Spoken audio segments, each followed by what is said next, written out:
Where is he? Ah, there he is. You ever notice today how boring art is? Movies, music? Well, not here. Not this guy. This is my first YouTube painting. Check out his hair. AI can never replicate that. And we all know that they can't do hands. This is all done from my imagination.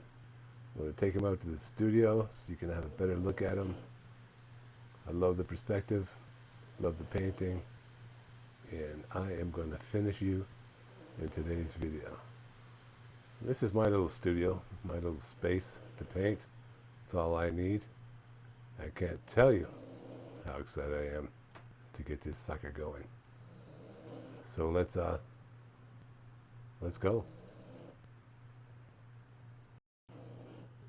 I've been an artist now for half a century, and I'm happy to tell you, through all that time, I found out that I have no style. I have something way better than style. I have imagination, which rules in my little space.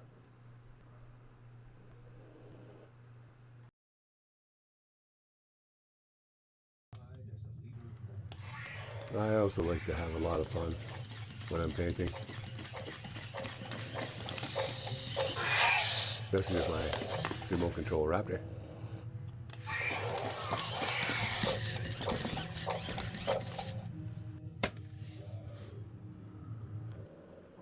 Let me show you some of my sketches that I did, some old ones. This is a sketch I call Sweating Bullets, a little tribute to Megadeth. If you know, you know. If you don't, you don't.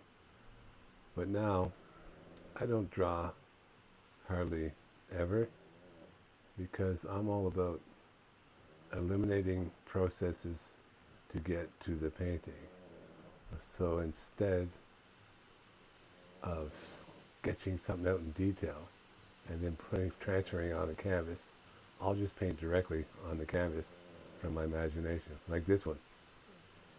I never finished it. I'm like, screw that. I'm going to have to put it on the canvas, so I'll just leave it at this point and enlarge it, and it'll take 2 or 3 extra steps instead of just painting like that one. But here's an example. This is a robot painting that I was doing. And I'm like, I'm going to stop drawing this. I need to paint it on a canvas. The robot's picking up a skull, like an alien skull. And I'm like, well, that's boring. So I'm going to change that for sure. But the steps I had to take to get him onto the canvas, too many for my liking. I like to just gesso, sand, and paint. These steps, they say you need a foundation. I say screw that. You need passion. You need to love what you do. So yeah, I had to scan them, print them, enlarge them, and then put them on tracing paper to put on my overhead projector so I could get them onto the canvas. And that's like 1, 2, 3, 4, 5 steps that are unnecessary. And there he is now. Instead of picking up a skull, he's picking up a Rammstein logo. Much more power. So these are the colors I'm using. I spent about 2-3 hours yesterday just going over the sword, cleaning that up a little bit. I've got a dial on there, a positive, negative sign, so I'm going to use it like it's a cattle prod and a sword, and it charges from a hose, a recoiled hose that goes to the end of his sword all the way to his backpack. But right here, I don't like what's going on, so I white out everything and then start over. But I mean, that's the fun of it all. You don't, if it's not working for you, just change it. Don't stress out. It's acrylic paint. It dries right away. Put as many layers on there as you want.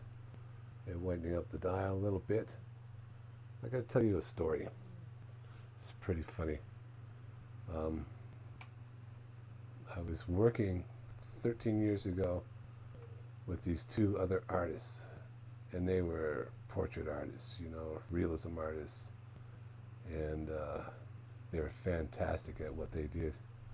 And my first day working with them was, I questioned the guy that's been there for 8 years. I'm like, hey dude, you're an amazing artist, Draw me a skull. I want to see your style. And you know what he said to me? He said, I can't. I'm like, come on. You've been doing this for 8 years. You can't draw a skull? He goes, no, I need a reference. And that day, both of them were the same. The other guy said, I hate drawing. And there was no way. I thought we could go and hang out at their house, sit down and draw, but they were more interested in money and fame and their egos than they were with drawing. So I learned a lot. Don't be fooled by the realism people. And they're always the gurus telling you how to do this, do that, do that.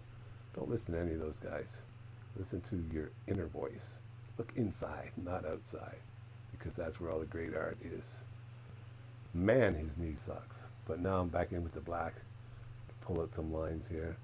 I mix a little bit of purple in that black too, so it's not a solid black. It's more like a purpley black. And here we go.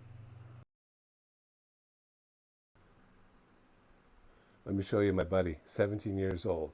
His name is Jesus, Jesus Christ. Look how handsome he is. Yeah, I'm a pet parent. Look at the sword. I want to show you why I don't reference swords and why you shouldn't either. Like years ago, I got this sketchbook in 2004. This is when I first started drawing, got into the acrylic painting. But I was like, I gotta draw a sword. I have no idea. What should I do? Instead of referencing anything, I just drew it myself. And there's what it looks like. It turned out pretty good. So ever since, I'm like, there's no way I'm gonna reference anything. I can do it right from my head. Look inward. That's where all the magic is. Yeah.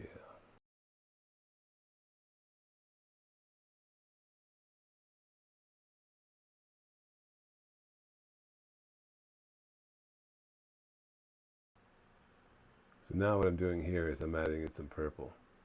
The background is purple, so he needs a lot more purple going on in his armor, in his clothes, his hands, his skin. So you can see here I'll time lapse it, speed it up. But you can also see the hose going from his left shoulder around the back, and it'll attach to the end of his sword. But later on I'll change that because I don't like the way that looks. His knee plates, armor, I don't like that either, so I'll probably be changing that up.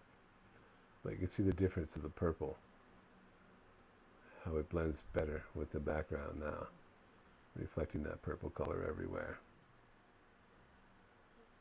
This is a fun step, a quick step, but a necessary step to get this sucker done. The one question that every artist should ask themselves is, who do you paint for? Like, there's no way in the hell that I would ever paint for you. No way. I know you're an artist, so am I, but why would I waste my magic on you, and why would you waste yours on me? Come on now. You're only doing it for your ego. Why would I paint something that other people would like instead of something that I would like? Oh yeah, this wristband, the blue wristband on his left, that's sucking hard. So I'm going to get rid of that. And the fingers, a little too skinny. I want to make them fatter and meatier. And we'll work on that. On YouTube, I follow about 180 some different channels subscribe to. And out of that 180, I think 110 of them are art channels.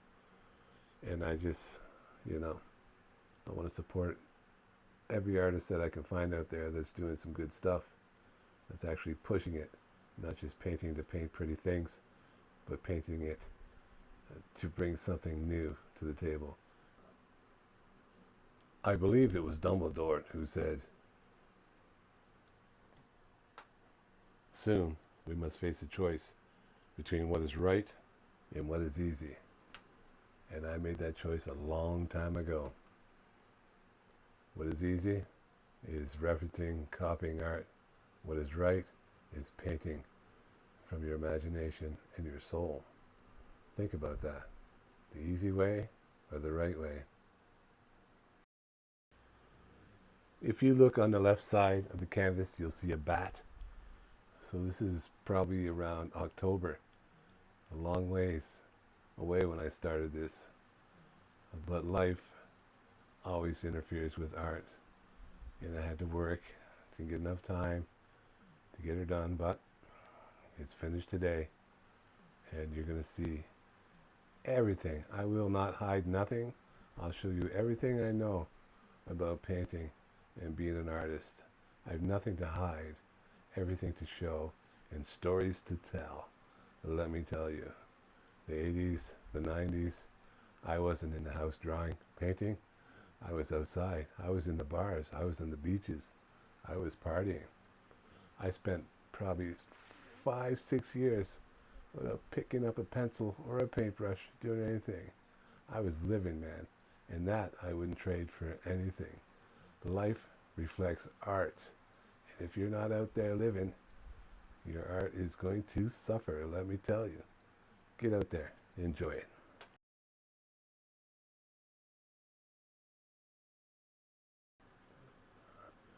And here's my other fur baby, Moses Eugene. Look at that handsome man. He's a little pissed at me. He wants to cuddle. He doesn't want me to paint, so he's sitting in my chair. But Daddy's got to get this painting done, buddy. We'll go outside soon, buddy. Don't you worry about it. You're Daddy's boy. Yeah. So I turn the painting sideways. See if I can straighten out some of the lines on the sword. Look at this old ruler. Ah, it does the trick. It's something else I use for everything. It's this piece of chalk. It's white charcoal. And it helps me with the problem solving. Straighten out lines like this. And Jerry Yarnell, PBS, he's the one that showed me how to do this. Actually, he'd be the one that taught me how to acrylic paint. Thanks, Jerry Yarnell. You are the man. And here I did a little close-up. This is cool. The reflection in his glasses. I'm like, okay, he's ready for battle. He's got a smile on his face. He's been in this situation before. So I'm just going to silhouette some guys in here. There's no sketching. We're just going to have fun. Throw it on there, see what we get. Do a few dudes. I think about 6 would be enough to a fair fight for him. And I really like the purple reflection in the glasses. I thought the glasses were very chunky, very cool, and kind of tells a story now.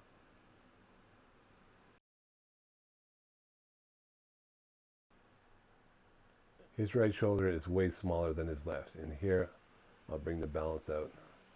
You'll notice right away how that changes everything. The best way to do it is to flip it upside down, flip it sideways, look at it in a mirror, and you'll see where the balance is and what's wrong and where to correct it. So here I'm just working a little bit of highlights and stuff, but you look at the hand here, I've changed it again, this time with fat, chunky fingers, like my own. And on the right hand, I usually, not this one, but most of my paintings, the pinky finger will have the end, and that's where I broke my finger. And I like to reference that broken pinky in some of my characters' paintings. The story from the broken pinky was Halloween night. It was in the 90s for sure. And I was working at a strip club at the time, but we went to a big bar, the big dance club, probably about 7 or 8 of my friends, and everyone was dressed up, and my buddy picks up a caveman's costume plastic baseball bat and walks into a bunch of the British Army, I think there was about 12 of them, in a circle, and hit everyone in the head with this baseball bat, plastic baseball bat. It said, "Stupid Brit, stupid Brit, stupid Brit, stupid Brit," in the British Army. And by the time he got to the last guy, the guy shoved him, and that was it. It was on.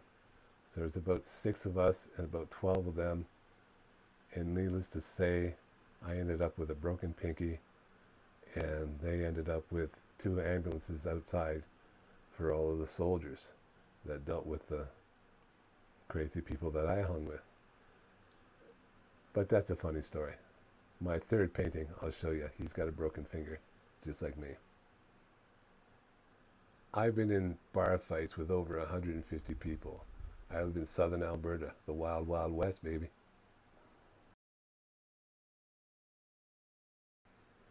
Well, the painting's almost done now, and the studio's changed quite a bit. And here's some of the paintings that you'll see in the future. I'll finish those up. Lots of pulp culture in here, but I never use any of it for references. Reference is a bad word in my studio. It lessens the value of the art, in my opinion, and that's just my opinion. And here I think I've got, this will be the last video that I show in time lapse, and then we'll talk about the painting after this.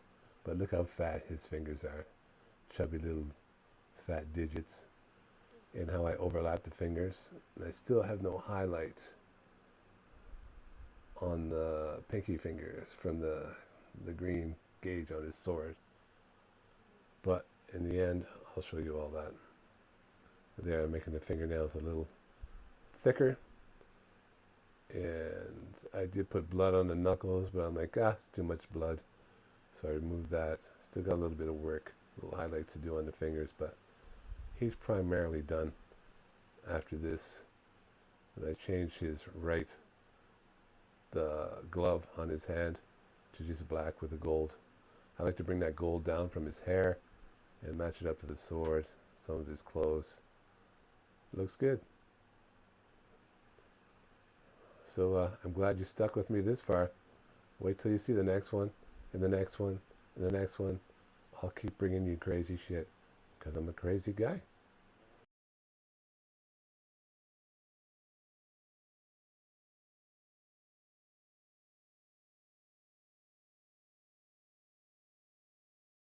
I'm a metalhead at heart. So it'll reflect in my artwork, because you paint what you know. And this guy, I love him. I got to design the sword. I love the chunky knee armor. Everything about it, I like it. He's got a glove on his left hand, and that glove is magnetized, so he can grip the sword, and he can dice, slice, and barbecue at the same time. But I love him. He looks like a gamer. He looks like could be a character in a video game, maybe even a character in a fictional story. But to me, he is a Horcrux, my first offering to the gods. I hope you like him. Changed his hand about 3 times.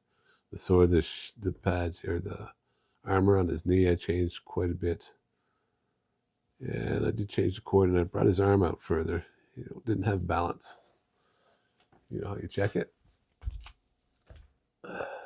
There. Still looks pretty cool upside down, doesn't it?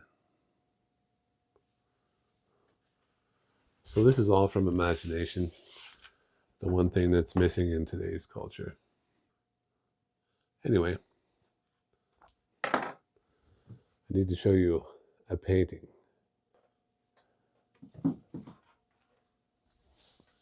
This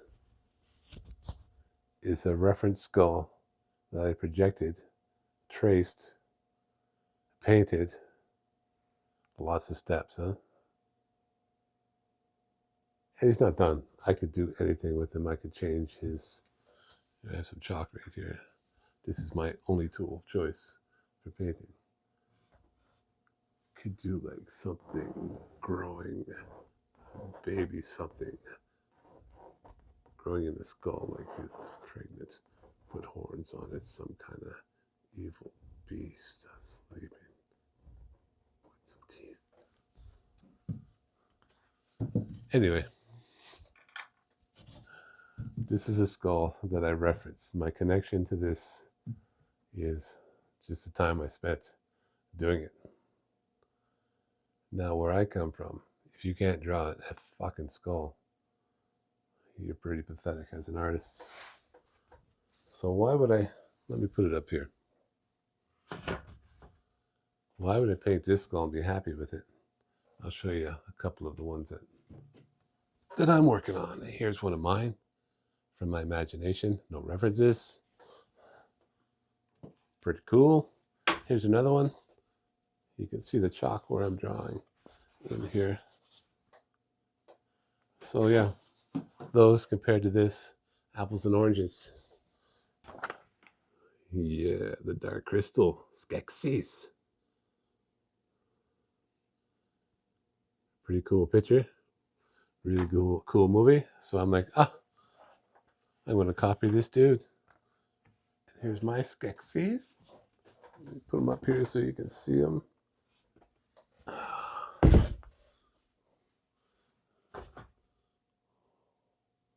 He's a bad motherfucker. So where's my chalk right here? It's pretty rough. Way different than the reference. Actually, hair on there. Like in the neck here. Look at his neck. I put this collar on him here. It's different. Change that up. And his hand here. Really skeleton-like. Bony. I was going to put him like a walking cane, some kind of skull underneath it. And just have his robes hang down. That easy, that quick. That's my Skeksis. Oh, by the way, the name of this painting that I love so much is called Invincible. It's a cool part about painting. You get to name your paintings, or you don't have to. I've been listening to a lot of Tool lately, so Invincible was one of the songs I liked. Now this is funny. I found this in an old science book from the 50s or 60s. These guys are Vedas. They're a tribe from the island, South Island in India, I believe.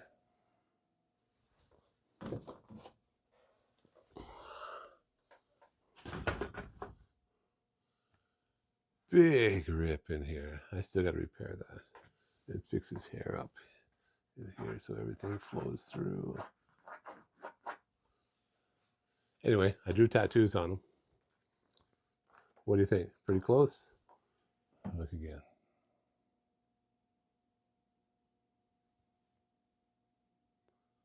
I think mine looks better. Once again, that's just me referencing. So my connection with this is not so great. This is like a piece of my soul. And here's the other one. Check him out. He's also got a hole in him. I'll have to fix that.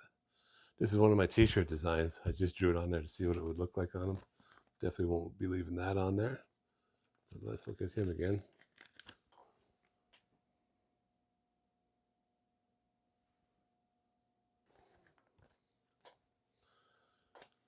So those are the only reference paintings I have. I have over 100 here.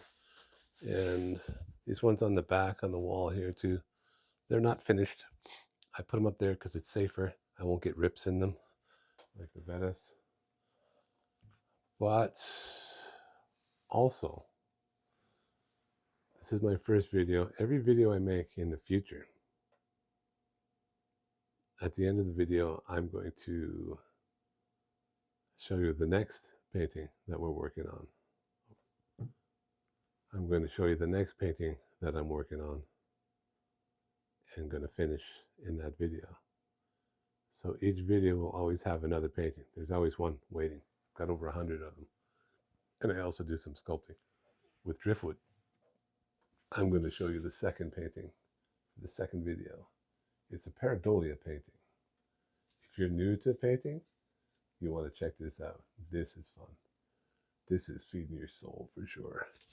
And this painting I call Tripping Balls.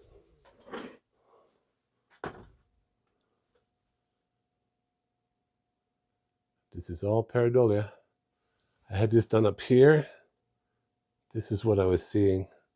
And then it didn't have enough balance. So I'm like, I'm going to draw some guys coming out of here. But I recorded all this. It's all on video. I'll show you. But this is the next video. So stay tuned. So I can't tell you how much fun it was to paint without a reference. You have to try it yourself sometime. But this guy, for my first video, I think it's a good offering to the gods for sure. Oh, and by the way, my name is Andy Paul Ivan. And I paint cool shit. So you want to see some cool shit, like and subscribe, leave a comment. I'll show you paintings you've never seen before, because I know there's only one of these in the world. Same as this guy.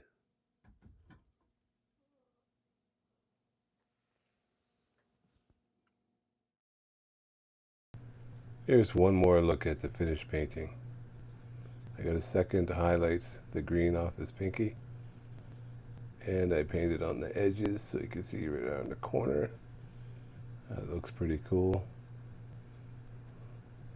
I think it was Robert Williams who said, something dead in the street commands more mental investigation than 1,000 Mona Lisas.